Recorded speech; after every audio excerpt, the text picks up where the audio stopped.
অফিসের জন্য বেরিয়ে দেখি লোকটা আমার মতনই ব্যাগ নিয়েছে, মানে ল্যাপটপ ব্যাগটা একদম সেম টু সেম। যাই হোক, অফিসে গিয়ে একটা ল্যাটে নিয়ে নিয়েছি। আর আমি রোজ খাই ক্যাপুচিনো, কিন্তু আজকে নিয়ে নিয়েছিলাম ল্যাটে।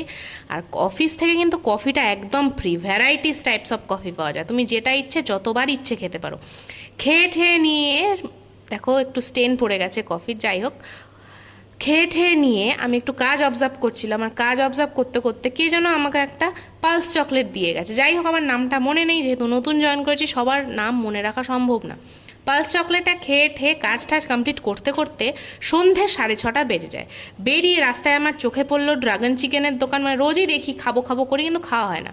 আজকে খেয়ে নিলাম ড্রাগন চিকেন, কুরকুরে চিকেন, একটা কাবাব, তারপরে হানি চিকেন, এই সব ছিল। আমি একটা কাবাবের মতন একটা কি নিয়ে নিয়েছিলাম, নামটা আমি ঠিক মনে নেই।